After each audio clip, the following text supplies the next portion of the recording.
Some impromptu repotting. I was going to water a couple of plants this evening and noticed that this one is clearly in trouble. I noticed some dying leaves recently, but I hadn't realized quite how serious it was. I suspect that because this pot was in another non-draining pot, I may have left some water sitting in the bottom too long that damaged the roots. That's just a guess. I haven't unpotted it yet. This is a Murdannia loriformis bright star. The original plant anyway is called angel grass, which is an all green plant. This one was sold as Tradescantia, which it is definitely not. I think it is a distant cousin, an Asian species. So it's rather dark. You won't be able to see these well. I'll have to show another time. I've got some native soil here.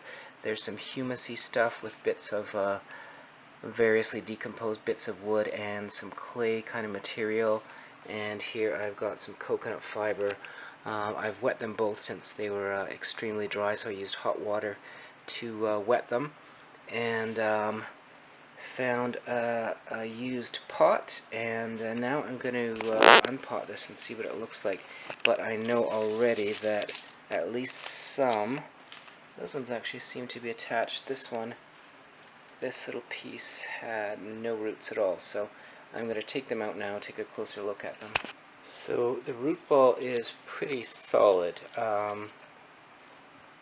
which normally wouldn't be a terrible thing. It was probably pot bound already before, but I would really want to get rid of most of this old stuff. So what I'm going to do is put it in some water and try to wash away a lot of that old soil, which is probably broken down and not much good anymore.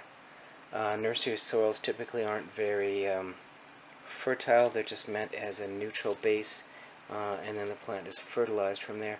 So I'm just going to try to wash off as much of that as I can. I have it soaking in a bucket of warm water, not obviously super hot and not cold, to not shock the plant. The soil was not dry, so it won't be hard to saturate it, but I just want to wash it off. And you should not wash a lot of soil down your drains. It can sit in the trap area and clog up your drain pretty effectively. If you're in the city, you probably need to gather that. You could strain it out of the water. You could let the water evaporate, and you're going to want to put it in compost. If you've got an outdoor area, you can put it there. I'm just going to rinse as much as I can out in that water, and then I can just dump it outdoors, because living in the country here, I have that luxury. But definitely not down the drain, so that's why it's in a bucket. The soil washed away pretty quickly, and as you can see, most of the roots went with it, which of course is what the problem was. The roots had died back, so the plants were not receiving any moisture, and so the leaves were starting to dry up. The stems, though, look pretty healthy. You can see there's a number. It was probably offsetting a bit, and chances are there were several cuttings in there to start with. So I'm just going to, this is all the material that pulled off. I pulled off the dry leaves gently so as not to break the stems, because the stems are quite soft, and pinching them off a bit where need be.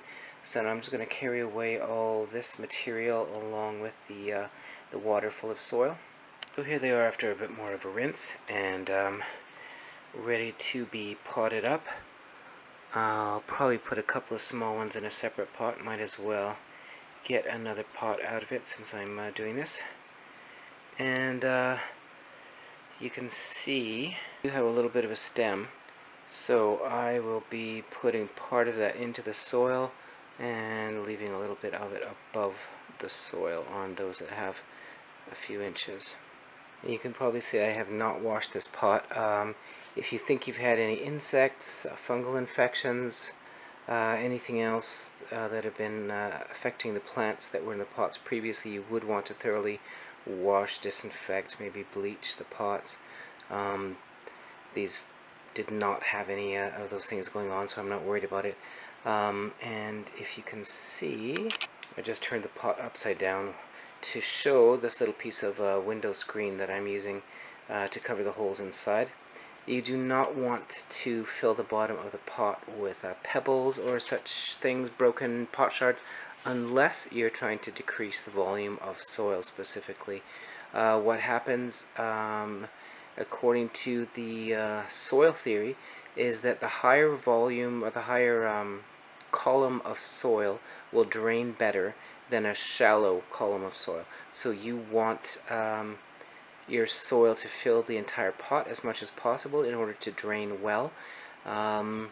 Many plants, of course, will survive just fine with the pebbles, etc. in the bottom, but it's not really necessary or ideal.